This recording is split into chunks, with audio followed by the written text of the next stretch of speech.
கர்த்தராகிய இயேசு கிறிஸ்துவின் நாமத்தினாலே உங்களை வாழ்த்தி வரவேற்கிறேன். சென்ற வாரத்திலே நாங்கள் கற்றுக்கொண்டோம் மரணத்துக்கு ஏதுவான பாவத்திலே இரண்டாவது பாவமாகிய வேசித்தனத்தை குறித்து கற்றுக்கொண்டோம். இன்றைய நாளிலும் மரணத்துக்கு ஏதுவான பாவத்திலே மூன்றாவது பாவமாகிய துன்மார்க்கம் என்றால் என்ன என்று கற்றுக்கொள்ள போகிறோம். பிரியமானவர்களே, இந்த தமிழ் வேதாகமத்தில் துரோகம் என்று இருக்கும். ஆனால் உண்மையிலே அதோடைய அர்த்தம் வந்து துரோகம் இல்லை. ஆங்கிலத்திலே சொல்லப்படுகிறது, ஆங்கில வேதாகமத்தில் குறிப்பிடப்படுகிறது விக்கெட்னஸ் என்று. விக்கெட்னஸ் என்றால் தமிழில் துன்மார்க்கம் என்று சொல்லப்படுகிறது. இந்த துன்மார்க்கம் என்ற வார்த்தைக்கு வந்து கிரேக்க பதம் தான் பனேரியா என்று சொல்லப்படுகிறது. பனேரியா என்றால் இதற்கு 3 விதமான அர்த்தம் கொடுக்கப்படுகின்றது. இந்த 3 விதமான அர்த்தங்களையும் நாங்கள் சற்று கொஞ்சம் பார்ப்போம்.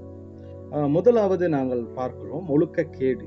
ஒழுக்கக்கேடு என்றால் உங்களுக்கு தெரியும், ஒரு மனுஷன் மிகவும் கேவலமான ஒழுக்கங்களை இழந்து நடக்கிற செயல் அல்லது வாழ்கிற வாழ்க்கை தான் ஒழுக்கம் கேடான ஒரு வாழ்க்கை என்று சொல்லப்படுகிறது.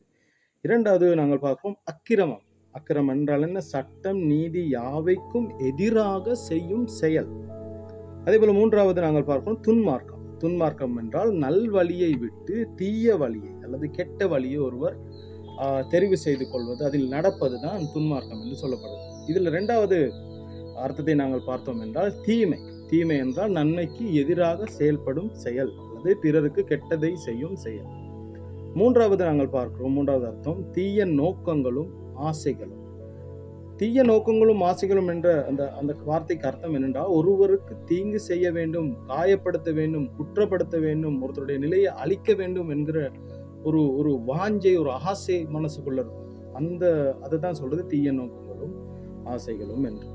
பிரியமானவர்களே, வேதாகமத்தின் அடிப்படையிலே இந்த துன்மார்க்கம் என்ற இந்த காரியத்திற்கு அநேக உதாரணங்கள் இருந்தாலும் ஆனாலும் நாங்கள் 2 உதாரணங்கள் இன்றைக்கு நான் உங்களுக்கு கற்றுக் கொடுக்கிறேன். ஒன்று வந்து இயேசுநாதர் வாழ்ந்த காலகட்டத்திலே இந்த 2 குழுவினர்கள் இருந்தாங்க. இந்த 2 குழுவினர் தான் எப்பொழுதும் ஆண்டவருக்கு ஒரு எச்சரிக்கையாவே ரொம்ப ஆண்டவர் ஒரு கொடைச்சல் கொடுத்த 2 குழுவினர்னா, ஒன்று வந்து வேதபாரகர், இன்னொன்று பரிசேயர். இவங்க எப்பவுமே இயேசுநாதரை குற்றப்படுத்த வேண்டும் என்று தான் யோசிப்பாங்க. இந்த வேதபாரகரும் பரிசேயரும் எப்பொழுதும் தங்களுடைய பாரம்பரியத்தை பின்பற்ற வேண்டும், கலாச்சாரத்தை பின்பற்ற வேண்டும் என்று பாரம்பரியத்திற்கும் கலாச்சாரத்திற்கும் தான் மிக முக்கியத்துவம் கொடுத்தார்களே ஒழிய வேத வசனங்களுக்கு முக்கியத்துவம் கொடுக்கல. நல்லா கேட்டுக்கொள்ளுங்க, வேத வசனங்களுக்கு இவங்க முக்கியத்துவம் கொடுக்கல, பாரம்பரியத்துக்கு தான் மிகவும் முக்கியத்துவம் கொடுத்தாங்க.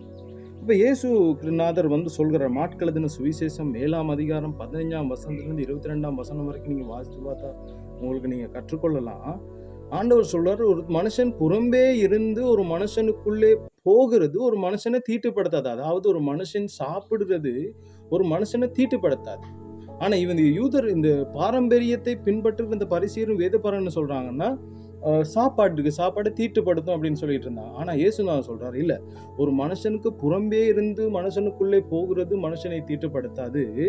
ஒரு மனுஷனுடைய இருதயத்திலிருந்து புறப்பட்டு வருகிற காரியங்கள் தான் ஒரு மனுஷனை தீட்டுப்படுத்தும். ஏன்னா உணவு நம்முடைய வாய்க்குள்ளே போயிட்டு வயிற்றுக்குள்ளே சேர்ந்து அது ஆசன வழியாக வெளியே போய்விடும். ஆனால் நம் இருதயத்திலிருந்து வருகிற காரியங்கள் தான் ஒரு மனுஷனை தீட்டுப்படுத்தும். அவையாவன என்ன?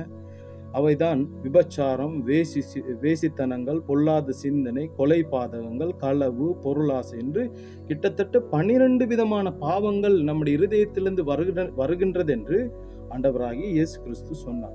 ஆகவே இந்த தீமை, துன்மார்க்கம் இதெல்லாம் வந்து வெளியிலிருந்து வருவதில்லை, ஒரு மனுஷனுடைய இருதயத்துல தான் இருக்கு.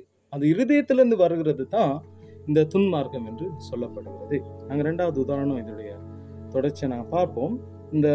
நாங்கள் பார்த்தோம்னா யாக்கோப் என்று எங்களுக்கு தெரியும், ஒரு முற்பிதா ஒருத்தர் இருந்தாரு. இந்த முற்பிதாவை நீங்க பார்த்தீங்கன்னு சொன்னா, முற்பிதாவுக்கு வந்து வயசு போன காலகட்டத்தில் 2 பிள்ளைகள் பிறக்கிறாங்க. அதுல ஒருத்தர் யோசேப்பு மேல பயங்கர அன்பாகவும் ஆதரவாகவும் வந்து யாக்கோப் இருந்தார். இப்ப இந்த யோசேப்புக்கும் உடைய சகோதரர்களுக்கும் செட் ஆகாது, ஒத்து வராது. ஏன்னா 3 காரணங்கள் இருக்கு. ஒன்று வந்து யாக்கோப்புக்கு 2 மறுமனையாட்டிகள் இருந்தாங்க. அவங்க மறுமனையாட்டிகள் பிறந்த அந்த மகன்மாரோடு இவர் சேர்ந்திருந்துட்டு கடைசியில் என்ன நடக்கும்னு சொன்னா, அவர்கள் செய்கிற துன்மார்க்கத்தை எல்லாத்தையுமே வந்து இவர் வந்து அப்பாவுக்கு போய் போட்டு கொடுத்துருவார், அப்பா போய் சொல்லிடுவார். அப்ப அதுக்கு பிறகு வந்து இவர் மேல அதனால அவங்க அந்த அண்ணன்மார் பயங்கர கோவத்துல இருந்தாங்க. ஏன்னா அப்பாவுக்கு இதெல்லாம் சொல்லிக் கொடுத்தனால. 2வது வந்து இந்த யாக்கோப் என்ன செய்வாருன்னா, நல்ல அழகான வஸ்திரம் ஒண்ணு மேலங்கிய தச்சு தன்னுடைய மகனுக்கு போடுவார். இது பெரிய பொறாமைய கொண்டு வந்துச்சு அண்ணன்மார்கள் மத்தியில. ஏன்னா எங்கள அங்க அப்பா நேசிக்காம எங்களுடைய தம்பிய நேசிக்கிறாருன்றதுனால யோசேப்பு மேல பயங்கர பொறாமை. 3வது நாங்க பார்க்கிறோம், இவர் சொப்பனங்கள் ஆண்டவர் கொடுப்பார். இவரை ஆண்டவர் உயர்த்துறேன், ஒரு ஆளுநராக வைக்க போகிறேன், பிரதமராக நான் வைக்க போகிறேன் என்று காட்டும்போது இந்த சொப்பனத்தை போய் வெளியே சொல்லிடுவார். இதனாலேயே இவரை போட்டு தள்ளணும் அல்லது கொல்லணும்னு நிறைய பேர் அந்த அன்னைமாரெல்லாம் கங்கணம் கட்டிக்கிட்டு இருந்தாங்க. ஒரு நாள் இந்த மாதிரி நடந்துச்சு கதை. நீங்க ஆதியாகமம் 37ஆம் அதிகாரத்துல வாசி பார்த்தீங்கன்னா இந்த கதை இருக்கு. ஒரு நாள் வந்து யோசேப்புடைய தகப்பன் யாக்கோபு சொல்ற, தம்பி நீ போய் அன்னைமார் வந்து சீகேம்ல இருக்காங்க, நீ அங்க போயிட்டு அவங்களுக்கு சாப்பாடு கொடுத்துட்டு அவங்களோட சுக செய்தி எப்படின்னு விசாரிச்சுட்டு வான்னு. அப்ப இவர் என்ன செய்யறாருண்டா, அந்த மேல் வஸ்திரத்தையும் தரிச்சுக்கிட்டு போட்டுக்கிட்டு இவர் போறாரு. அந்த அண்ணன்மாருக்கு சாப்பாடு கொடுத்து அவங்களோட ஷேமம், அதாவது அவங்க எப்படி இருக்காங்கன்னு பார்த்துட்டு வர்றதுக்கு போறாரு. அப்படி போற நேரம் அந்த சீகேமுக்கு போற நேரம் அவங்க இருக்கல, அவங்க தோத்தானுக்கு போயிட்டாங்கன்னு கேள்விப்பட்டதோட இவர் என்ன செய்யறாருன்னா தோத்தானுக்கு தேடி போறார். தோத்தான் தேடி போன இவர் தூரத்துல இருந்து வருகிற நேரமே இவங்க அண்ணன்மார் பிளான் பண்ணிட்டாங்க, அந்த சொப்பனக்காரன் வாரான், இவனை கொன்னுருவோம், இவன் கொன்ன பிறகு பாப்போம் இவனுக்கு சொப்பனை எப்படி நிறைவேறுது அப்படி. இப்ப பாத்தீங்கன்னா இவங்க இருதயத்துல சிந்திச்சுட்டான், ஒரு தூரத்துல இருந்து யோசேப் தான் வாரான்னு தெரிஞ்ச பிறகு இவனை கொல்லணும் அப்படி. இது எங்க வந்துச்சுன்னா இருதயத்துல. பிரியமானவர்கள், அதன் பிறகு எங்களுக்கு தெரியும், அந்த கதையில நீங்க வாசி பார்த்தா அவங்களுக்கு தெரியும், அவரை குழியில போடுறாங்க. அதுக்கு பிறகு ஒரு இஸ்மவேல் பரம்பரையில சில வியாபாரிகள் வந்து எகிப்துக்கு போவாங்க. அந்த எகிப்துக்கு அந்த இஸ்மவேல் பரம்பரையினருக்கு அவங்க வித்துருவாங்க. பிரியமானவர்களே, நான் இந்த முக்கியமான ஒரு காரியம் பேசணும். இன்றைக்கு துன்மார்க்கம் ஒரு இருதயத்துல உண்டாக பிரதானமான காரியம் என்னவென்றால், மனுஷன் பழி வாங்குற சுபாவம். இல்லாவிட்டால் இருதயத்தில் ஏற்படுகிற காயங்கள் தான் சில நேரங்கள் ஒரு மனுஷன் துன்மார்க்கமாக காரியங்கள் செய்ய காரணமாக அமைகிறது. ஆகவே உங்களுடைய இருதயத்தில் ஏற்படுகிற காயங்களை குறித்து சற்று நிதானமா யோசித்து பாருங்கள். அநேக நேரங்கள் இருதயத்தில் ஏற்படுகிற காயங்கள்னால அநேக மனிதர்கள் ஒரு கெட்ட மனுஷர்களாகவும் பொல்லாத மனுஷர்களாகவும் கொலை பாதகர்களாகவும் மாறுகிறார்கள். இதைதான் துன்மார்க்கம் என்று சொல்லப்படுகிறது. பிரியமானவர்களே, அநேக நேரங்களில் நாங்கள் ஒரு தீய செயல் செய்யும் பொழுது யாரும் பார்க்கவில்லை என்று நாங்கள் நினைத்து நாங்கள் செய்கிறோம். நாங்கள் மறந்து விடுகிறோம், நம்மை படைத்த நம் ஆண்டவர் நம்மை பார்த்து கொண்டுதான் இருக்கிறார் என்று. அநேக நேரங்கள்ல சில நேரங்கள் நீங்க வேலை செய்யற இடமா இருக்கலாம், நீங்க போகிற திருச்சபையா இருக்கலாம், உங்களுடைய பாடசாலையா இருக்கலாம். நீங்க உயர்கிறீர்கள் என்று தெரிந்தவுடன் சில ஜனங்கள் உங்களை வெட்டுவார். சில நேரம் அப்படிப்பட்ட நீங்க சில பேரை வெட்டுற நபர்களா இருக்கலாம். அப்படி அந்த நிலைமையில நீங்க இருந்தீங்கன்னா இன்றைக்கு மனம் திரும்பணும். இதுவே நேரம். வெளி தோற்றத்தை சுத்தம் செய்கிற நாங்கள் தான் அநேக நேரங்கள்ல எங்களுடைய உள்ளான இருதயத்தை சுத்தம் செய்ய மறந்து விடுகிறோம். அப்படி சுத்தம் செய்யாத பட்சத்தில் அநேக நேரங்கள் நம்ம துன்மார்க்க காரியங்களில் ஈடுபட்டு கடைசிய மரணத்துக்கு ஏதுவான பாவங்களில் நாங்கள் அகப்பட்டு கடைசி நரகத்துக்கு போக வேண்டிய சூழ்நிலை வருகிறது.